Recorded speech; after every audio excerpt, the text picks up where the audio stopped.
Audio Jungle. Audio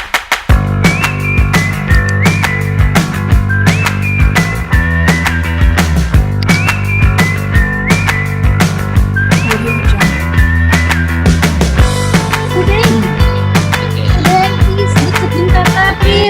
Assalamualaikum warahmatullahi wabarakatuh. Selamat sore, salam sejahtera untuk kita semua. Alhamdulillah pada sore hari ini kita akan lanjutkan lagi bincang sore. Ya, nanti Bapak Menteri akan menyampaikan beberapa kebijakan-kebijakan baru yang terkait dengan dana BOS serta BOP PAUD dan kesetaraan yang terkait dengan situasi bencana COVID-19 ini. Ya, nanti teman-teman di sini dari berbagai media sudah siap juga yang kemudian sudah kita inventarisir kurang lebih sekitar 7 orang yang akan bertanya Pak Menteri dari media Kedaulatan Rakyat, dari CNN, dari lalu kemudian dari Antara, Kompas.com, Detik.com, Medcom, dan Harian Kompas. Ya, saya kira mungkin Pak Menteri bisa langsung saja memberikan penjelasan kepada teman-teman. Di sini sudah ada Pak PLT Dirjen PAUD Dikdasmen, ada Ibu Katarina, ada Pak Irjen Pak Mukhlis, dan ada Ibu Fiona. Terima kasih banyak atas kehadiran semuanya. Assalamualaikum warahmatullahi wabarakatuh. Kami persilakan kepada Pak Menteri untuk memberikan penjelasan. Terima kasih teman-teman udah memberi waktunya. Assalamualaikum warahmatullahi wabarakatuh. Waalaikumsalam. Waalaikumsalam warahmatullahi wabarakatuh. Ini mohon ada yang share screen-nya.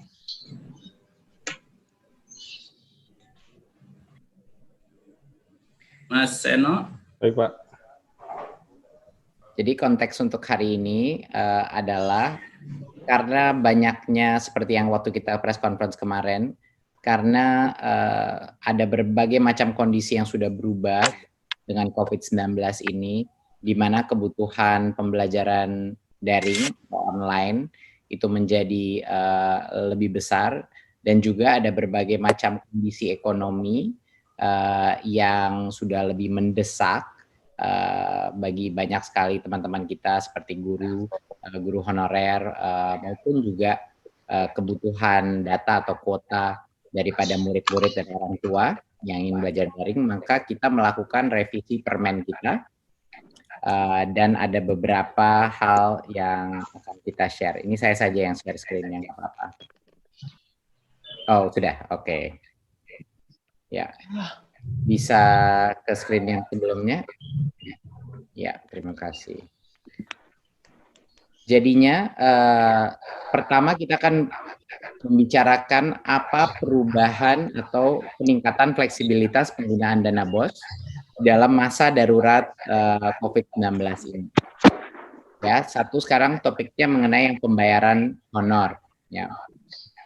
Sebelumnya pembayaran untuk guru honorer ini tadinya ada restriksi harus memiliki NUPTK ya dan tercatat di Dapodik. Nah, sekarang itu kita ubah selama masa darurat ini kita lepas ketentuan yang harus memiliki NUPTK, tetapi masih harus tercatat dalam Dapodik per 31 Desember 2019. Jadi tidak bisa digunakan untuk membiayai guru honorer yang baru, yang belum tercatat di Dapodik. Ya, tentunya kriterianya juga walaupun NUPTK-nya sudah dilepaskan sementara ketentuan itu, tapi tetap harus guru honorer yang belum mendapatkan tunjangan profesi dan juga memenuhi beban mengajar. Dan jangan lupa mengajar dari rumah itu juga dihitung sebagai beban mengajar ya. Dan sekedar mengingatkan saja masih bisa ini diberikan kepada tenaga pendidikan apabila dana masih tersedia. Ya, jadi yang tadi kita dengar banyak sekali komplain mengenai bagaimana kerepotan berbagai macam guru yang mungkin sekarang dengan kondisi ekonomi yang tidak memadai tidak bisa mendapatkan NUPTK.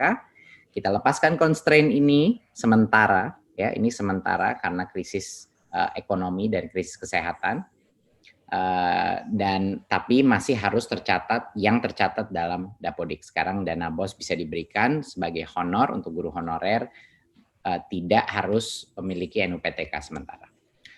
Poin yang kedua adalah kemarin berdasarkan permen yang dulu, pembayaran honor itu dimaksimalkan ke 50% karena masa kondisi ekonomi kita sedang terdampak sangat negatif.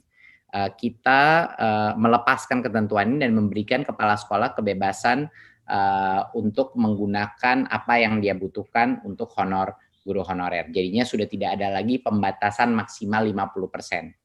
Ya, jadi ini kita lepas sementara sebagai constraint sehingga lebih banyak memberikan fleksibilitas bagi kepala sekolah yang merasa butuh membantu dari sisi ekonomi guru-guru honorer kita. Apalagi di daerah-daerah di mana banyak sekali guru-guru honorer yang terdampak oleh COVID-19, baik keluarganya maupun mereka juga.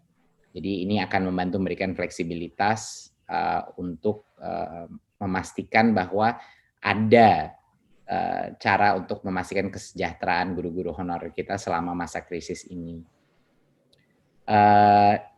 Yang ketiga, kayaknya screen-nya baru keluar.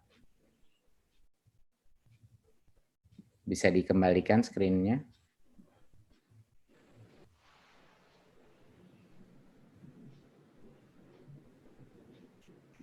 Oke, kalau gitu saya aja. Oke, bisa lihat teman-teman screen saya? Bisa Pak. Bisa ya? Oke. Nah, untuk poin yang ketiga adalah penekanan alokasi lainnya terkait COVID-19. Kemarin walaupun kita sudah memberikan fleksibilitas, tapi banyak teman-teman di daerah yang belum pede untuk menggunakan dana BOS untuk berbagai macam hal-hal yang hubungannya dengan pembelajaran dari rumah atau online daring. Jadi sekarang secara eksplisit kita menulis bahwa dana BOS pada saat darurat ini bisa digunakan untuk pembelian pulsa, paket data, ataupun layanan-layanan berbayar, platform-platform online, edtech, ya, bagi pendidik dan atau peserta didik. Jadi ini boleh menggunakan untuk pulsa dan paket data baik untuk guru maupun juga untuk peserta didik, yaitu pada murid. Ya, ini secara eksplisit. Jadi bagi teman-teman di daerah yang mungkin kepala sekolah yang tidak pede untuk ini bisa digunakan untuk kuota distribusi kuota untuk muridnya ataupun buat guru-gurunya, sekarang secara eksplisit diperbolehkan, ya, secara jelas dan transparan diperbolehkan. Juga bisa digunakan untuk hal-hal yang hubungan dengan kesehatan seperti pembeli cairan atau sabun pembersih tangan, disinfektan, masker atau penunjang kebersihan lainnya yang mungkin mereka butuhkan. Ya, jadi sekarang harapan saya adalah ini sudah terjawab. Kalau ada di daerah atau sekolah-sekolah yang masih merasa tidak nyaman untuk menggunakan dana BOS untuk hal-hal ini, sekarang kita berikan mereka confidence, kita berikan mereka kepastian bahwa ini boleh dipergunakan. Untuk yang kedua adalah BOP PAUD, ya, BOP PAUD. Sebelumnya BOP PAUD ini dibilang penggunaannya untuk bisa memberi transport untuk pendidik. Tapi karena banyaknya sekarang PAUD pun maupun unit-unit pendidikan kesetaraan yang harus belajar dari rumah yang melalui online atau metode lainnya, ini kita rubah terminologinya, kita rubah penulisannya bahwa ini dapat digunakan untuk honor pendidik dalam pelaksanaan pembelajaran dari rumah. Jadinya bagi teman-teman di daerah yang mungkin tadinya tidak nyaman untuk mengeluarkan dana BOS karena sudah tidak ada biaya transportasi lagi, kita memperbolehkan selama masa darurat ini pembiayaan honor pendidik agar teman-teman guru-guru PAUD dan sekolah-sekolah kesetaraan lainnya masih bisa menikmati honor walaupun tidak ada transportasinya, tidak ada lini transportasinya, tapi ini untuk honor bisa digunakan. Tapi pun bagi yang masih menggunakan jasa transportasi masih bisa digunakan untuk transportasi pendidik. Sebelumnya untuk persentase penggunaan semuanya ada berbagai macam pembatasan, pembelajaran bermain minimal 50%, pendukung maksimal 35%, lainnya 15%. dan kesetaraan juga sama dilakukan sekat-sekat daripada persentase penggunaan. Sementara masa krisis ini besaran persentase per kategori itu tidak lagi berlaku selama masa darurat ini. Jadi diberikan full fleksibilitas untuk dipergunakan apa yang lagi dibutuhkan pada saat ini, ya, agar ini memberikan kenyamanan bagi para unit-unit pendidikan PAUD dan kesetaraan untuk bisa merealokasinya di masa krisis ini dengan cara yang lebih fleksibel. Dan kami juga sama seperti yang BOS melakukan penekanan alokasi lainnya. Jadi kita secara eksplisit sama seperti yang sebelumnya untuk BOP PAUD dan kesetaraan dapat digunakan untuk pulsa, paket data, dan ataupun layanan pendidikan daring berbayar. Ya, jadinya sudah tidak ada keraguan lagi bahwa ini bisa digunakan untuk berbagai macam platform pendidikan, bisa digunakan untuk beli pulsa, untuk paket data, bukan hanya untuk gurunya, tapi juga untuk murid-muridnya. Dan tentunya bisa juga digunakan untuk berbagai macam yang menunjang kesehatan di masa krisis ini, seperti disinfektan, pembersih tangan, masker, atau penunjang kebersihan. Jadinya saya rasa sekian dari saya. Intinya adalah selama masa krisis ini, kita ingin memberikan kenyamanan bagi semua kepala sekolah dan semua unit pendidikan bahwa mereka bisa menggunakan dana BOS sefleksibel mungkin untuk menjamin kesejahteraan guru-guru mereka, untuk menjamin kemampuan untuk melaksanakan online pendidikan online atau daring dengan berbagai macam biaya seperti pulsa dan data yang dibutuhkan, dan juga kenyamanan bagi kepala sekolah untuk mendapat fleksibilitas terhadap alokasi penggunaan anggaran tersebut di masa krisis ini. Saya rasa terima kasih dari saya. Wassalamualaikum warahmatullahi wabarakatuh. Waalaikumsalam warahmatullahi wabarakatuh. Terima kasih Pak Menteri yang telah memberikan penjelasan terkait soal dana BOS dan BOP PAUD. Di sini sudah ada 7 penanya, ya, nama-namanya sudah ada di saya Pak Menteri. Barangkali mungkin langsung saja kepada teman-teman yang sudah. Yang pertama barangkali adalah Ibu Bu Derini. Silakan dari Kedaulatan Rakyat. Bu De, silakan. Terima kasih Mas Menteri, terima kasih semuanya. Assalamualaikum warahmatullahi wabarakatuh. Pertanyaan pertama yang tentang juknis penggunaan dana BOS untuk pembelian pulsa. Seperti apa juknisnya Mas Menteri? Kemudian supaya tepat sasaran seperti apa yang akan disampaikan kepada guru maupun murid? Terima kasih. Terima kasih Bu De. Ya, kami persilakan Pak Menteri. Ya, silakan. Untuk yang ini saya ingin persilakan ke staf khusus saya, Ibu Fiona, untuk menjawab detailnya. Ya, terima kasih Mas Menteri. Terima kasih tadi Bu pertanyaannya. Jadi untuk teknisnya, BOS ini tetap sama seperti prinsip BOS sebelum-sebelumnya, yaitu adalah hak kepala sekolah untuk menentukan supaya sesuai dan peruntukan kebutuhan sekolah masing-masing.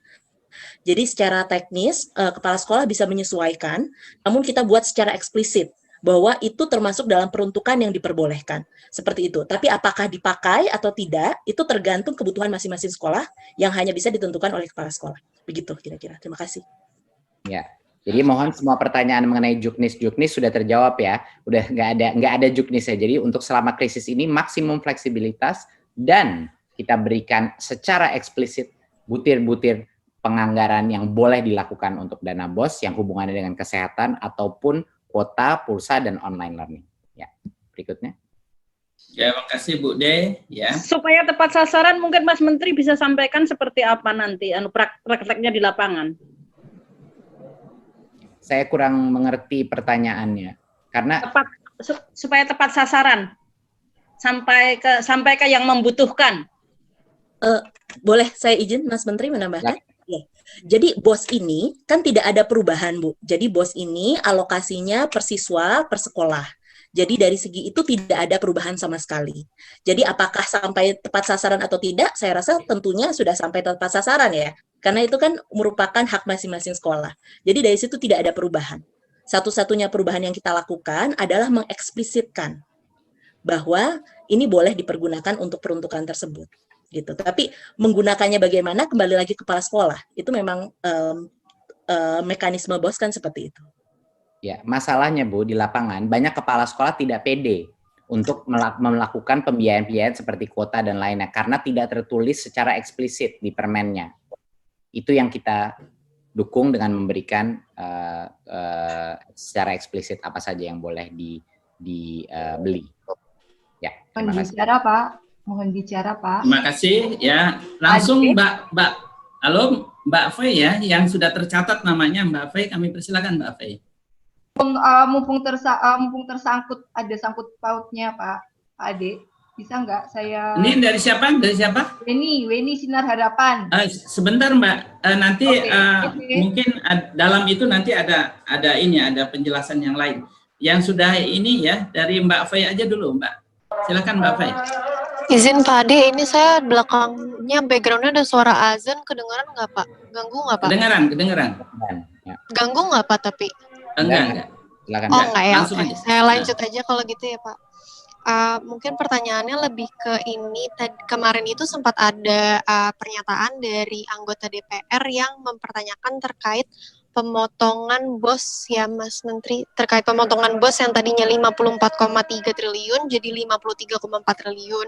Terus ada pemotongan juga dari BOP PAUD dan ada tunjangan guru juga. Mungkin pertanyaannya lebih ke apakah itu kan sebenarnya dari ranah Kemenkyu, tapi apakah Kemenkyu sudah berkomunikasi dengan Kemendikbud dan apa mungkin ada pertimbangan apa sih dari pemotongan tersebut. Terus yang kedua, terkait pembelajaran dari rumah kan sebenarnya dari Kemdikbud sendiri sudah menyatakan kalau guru-guru itu tidak mesti melakukan menyelesaikan kurikulum, tidak mesti aturannya patokannya itu lebih kepada nilai. Nah, tapi mungkin belum ada keselarasan dari konsep belajar dari rumah tersendiri. Nah, dari Kemendikbud sendiri ada rencana untuk membuat kurikulum darurat corona nggak ya Mas Menteri? Karena kan corona sendiri kasusnya sudah ada di 34 provinsi di Indonesia, jadi skalanya sudah nasional. Apakah bakal ada kurikulum yang menetapkan konsep belajar dari rumah sebenarnya nasional secara seperti apa begitu? Oke. Mungkin saya jawab yang pertanyaan kedua dulu, lalu saya kasih ke Mbak Fiona untuk menjawab yang mengenai pemotongan tadi ya. Oke. Untuk yang masalah COVID-19, jadi saat ini bukan melalui kurikulum yang kita rubah, karena perubahan kurikulum itu akan menciptakan berbagai macam gangguan juga untuk pembelajaran guru dan murid. Harus ada implementasi, ada pelatihan, dan lain-lain. Jadi yang kita lakukan adalah terutama pada channel-channel pendidik kita, yaitu satunya TVRI, akan ada berbagai macam topik dan juga iklan-iklan PSA yang untuk mengedukasi masyarakat mengenai COVID-19.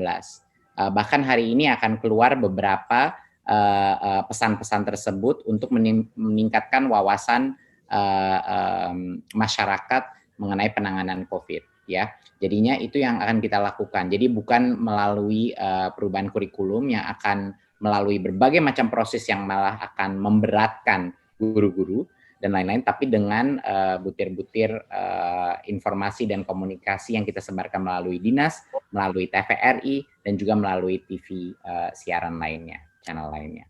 Untuk yang dana, Bu Fiona bisa jawab? Ya, jadi kalau untuk dana, perubahannya kita ubah dari dana buffer. Jadi selama tiap tahun selalu ada dana yang dicadangkan untuk baik BOS maupun BOP PAUD dan kesetaraan. Jadi pengurangan itu dari dana cadangan. Jadi tidak akan mengurangi jumlah yang diterima oleh siswa yang membutuhkan. Baik Mbak Fei, ya clear ya Mbak Fei, ya. Selanjutnya ke Mbak Indri dari Antara.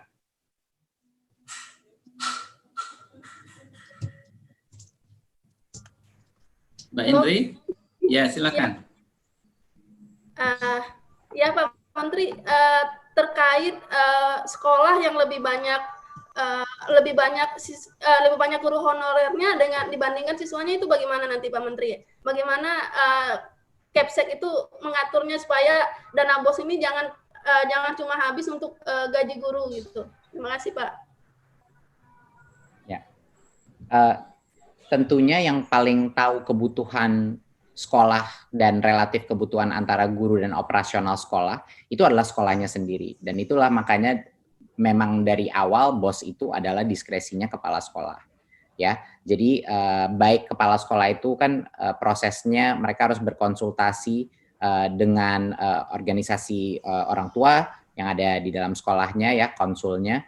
Mereka juga akan berbicara dengan para guru-guru untuk melakukan ini. Jadinya itu memang kewenangan mereka, dan kami menghimbau kepada semua kepala sekolah untuk tidak mensia-siakan ataupun melakukan penganggaran yang tidak tepat dengan kebutuhannya. Gitu. Tentunya pelaporan semua akan transparan dan mereka harus melaporkan seperti yang kita kemarin di Merdeka Belajar episode keempat Dana BOS. Semua penggunaan BOS itu juga harus diumumkan di papan sekolah maupun juga pelaporan secara online. Jadi kita akan melihat ini dan transparan. Tapi itu memang diskresinya kepala sekolah. Ya, memang itu nggak pernah berubah. BOS memang diskresi kepala sekolah. Yang dilakukan Kemendikbud hanya memberikan sekat-sekat persentase-persentase. Ini bukan situasi normal. Ini teman-teman harus mengerti. Ini bukan situasi normal. Ini situasi di mana kondisi bukan hanya disrupsi pembelajaran, disrupsi semua hal ekonomi di luar itu, komunitas pembelajaran, orang tua, guru-guru, keluarganya guru, dan lain-lain terdisrupsi. Jadinya untuk selama masa darurat ini kita berikan fleksibilitas maksimum untuk bisa menangani isu-isu yang paling urgen dari sisi kesejahteraan, pembelajaran online, dan lain-lain. Terima kasih. Baik, Mbak Indri, cukup ya. Lalu Mas Wahyu, kami persilakan Mas Wahyu. Mas Wahyu dari kompas.com ya. Silakan Mas.